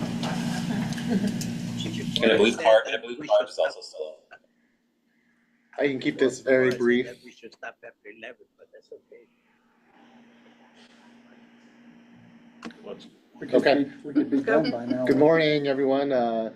Chair, members of the, I apologize. Good afternoon, Chair, members of the CAC, Ryan Hayashi. Sorry, Ryan. Deputy Air Pollution Control Officer, happy to be here. Just wrote some real quick updates. We continue to meet with all of our, the 4 CARB selected communities, South Central Fresno, Shafter, Stockton, Marvin, Lamont, working extensively to implement their community emission reductions program. One of the things that we wanted to provide an update was that we mentioned at previous CAC meetings was that we had the first ever Community Clean Air Day, where we brought together residents, business representatives, community stakeholders, and agency partners from across the valley that were all invited to come to downtown Fresno to connect with each other and share best practices for improving air quality in the valley communities and how to connect with them and bring additional resources to them and to further these efforts. We continue to hear a lot of positive feedback from the event. from both those who attended and those who heard about it. And we appreciate the opportunity for all the community stakeholders to learn from each other and to continue to work on community-based solutions to improve the collective air quality in those communities. And with that, I'll turn it over to Brian Moore with CARB for his update. Thanks, Ryan. And hello, committee. My name is Brian Moore, and I'm one of the managers in the Office of Community Air Protection, at CARB that oversees state implementation of AB 617. And Ryan, I just want to thank you for the Clean Air Day was awesome. We had some staff that just invited us down, and we found it really valuable. So that was a great event. I just have 3 items, one directly related to the Community Air Protection Program and AB 617, and 2 that are more adjacent. So I'll just go quickly through the adjacent ones first. I also emailed Air District staff information on all these items that they'll be sharing with the CAC. If you have any follow-up questions, you can totally email me. So the 2 adjacent items, one, AQView, which is our air quality portal for air quality data, has been updated. So I sent some links regarding the new upgrades to our air quality monitoring portal, as well as links to the map, and all the data you can download. If anyone wants to check that out, please feel free and forward any other questions about it to me. The second thing was that CARB's research division is holding these in-person roundtables throughout the state to solicit feedback and direction on environmental justice related research priorities. So I again sent information on that to you all, and there is one in Lamont on September 12th. So I sent contact info for our research division, as well as the listserv kind of notice that has all information about those roundtables. If any of you are interested in attending or sharing with constituents or colleagues, please do. And then to go up to our one main item for AB 617, and Laura already mentioned it earlier, we did have our July 25th CARB board meeting with the 2 items regarding AB 617. One was the selection of South Sacramento to develop an emissions reduction program plan, similar to the 4 communities that are already doing that in the Central Valley. And the second was just an informational item on an update, our annual update on the Community Air Protection Program. I know that Committee Member Clark had some questions about the enforcement section. I can either speak with Committee Member Clark off of this, or I can do a brief rundown of what that update on the enforcement involved. It's up to the committee. I know time is short. I want to hear it. I'm good. This is Dennis. I'd like to hear it. Yeah. Dennis Treestow. Sure. So really quick, the item for our annual report is just an update. It's informational. There isn't any action item. The board isn't taking any action, but there was a section that talked about generally CARB's community-focused enforcement approach. And so this is to mainly deal with mobile sources that CARB regulates. And then the presentation went through specific examples where this community-focused enforcement approach has been implemented in communities throughout the state. So I think the 2 examples that were given that relate to the Central Valley was, we mentioned in South Stockton community, the idea of focused emissions inspections for trucks near schools and ports was one of the activities that was highlighted in the update, as well as distributing no idling signs to schools. So those are 2 examples that are happening in the Central Valley. The other example was the Auburn and Lamont community.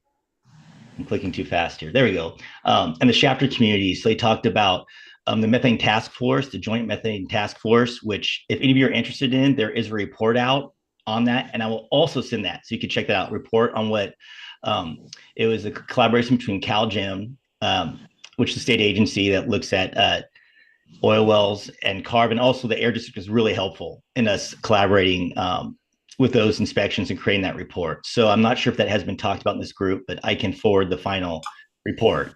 And so, and the last thing that was mentioned was just some of the supplemental environmental projects that are used in these communities. Our enforcement team runs those. So basically a violator can choose to fund a clean air project rather than paying a fine. And we mentioned how that was used for some home air filtration projects within Auburn, Lamont, and Shafter. I think that's kind of a high level of what the enforcement update was about during the board meeting. And I can take any questions now or later as well. Yeah. This is Les Clark, real quickly. Now, as far as enforcement to me means there's a new rule or regulation that has been adopted. Oh, okay. No, go now, ahead. CARB's not in that business, so what are you talking about as far as enforcement? Oh, Is it yes. a new rule that's been adopted or what? No, that's a great question. AB 617 overall did not give CARB any additional authority as far as regulating mobile sources. So all this is working with community and local agencies to target current enforcement measures. So an idea would be that there's been recognized there's a lot of truck traffic and vehicle traffic, heavy duty traffic at the port. So we just target the current enforcement efforts based on current rules and regs. Yeah, there was no rule development or new rules or regs associated with this activity. Yeah, I appreciate that. And then the brings up one other point. I would appreciate seeing the between you and Cal Jim. You said you had a report. If there's a way that I could get a copy of that, I'd appreciate it. For sure, I'll send it on to Air District staff. They can forward. Yeah, no problem. Thank you very much. Any other comments? Hearing none, thank you. Item 13. Sorry, I didn't have the agenda. I should know, that's my favorite number. Jamie Holt, number 2. Jamie Holt, number 2, that's me. Heather Hanks, glad to be back here again. As we kind of chatted about earlier, we've been busy this summer supporting wildfire outreach. A lot of good partnerships being made from just reaching out to the public health departments, which I'm going to lean on our Madera contact again here after this and kind of chat up that conversation for air purifiers, but also getting air purifiers still into the hands of community residents this summer. And then, of course, we're gearing up for school start. This is our sort of reset time in the outreach team, and we will be all over this valley in the coming weeks, talking to parents at school sites, giving them information how to protect themselves from wildfires, how to get a clean air room purifier, not to idle at the school site, and all of those details. We found a lot of benefit actually going to school sites and having direct conversations with families and parents. It's awesome. We enjoy it. Any questions from you? Any comments? Yeah, real fast. This is Manuel. Do you have the air purifier program funding available right now so you could keep doing all this stuff if you need to to buy so much per air quality air monitor, or not monitor, but the filter itself? So the district has the funds? We do. We're still funding the in your home. You get one, you order one, you go on the website.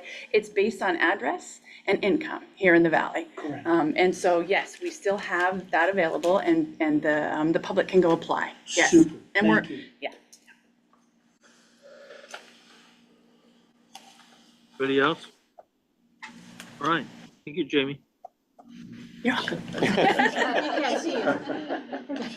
Okay, we're now to CAC member comments.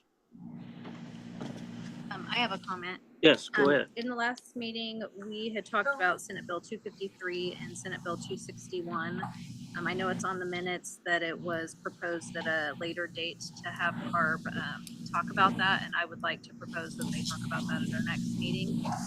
Just because in the regulation it says we should have something complete by January 1st of 2025, and January 1st, 2025 is going to be here before we know it. So if we can have them speak on behalf of those two new Senate Bill 253 and 261.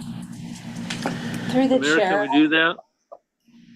Through the chair, this is Katrina. I did hear back from CARB staff when they let us know that they were sending somebody for the truck regulations, that they do not have staff available for that at this time, but I will revisit that request with them.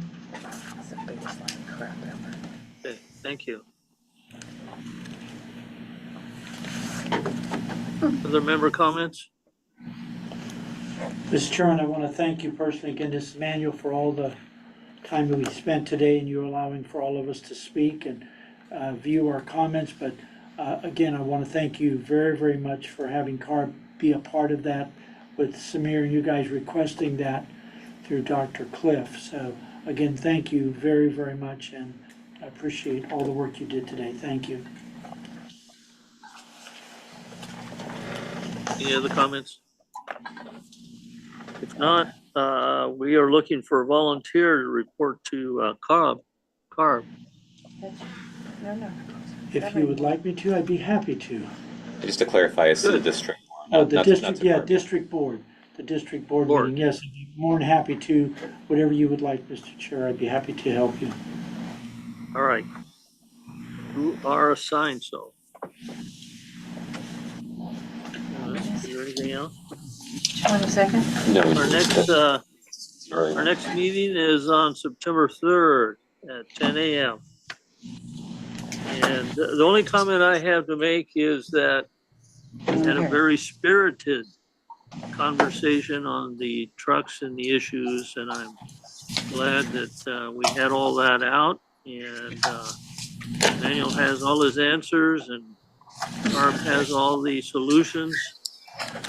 And we're done with that issue, I hope. Oh, no. I'm not holding my breath. Not even close. No. Thank you, everyone. Meeting adjourned. Put it Thank this you. way.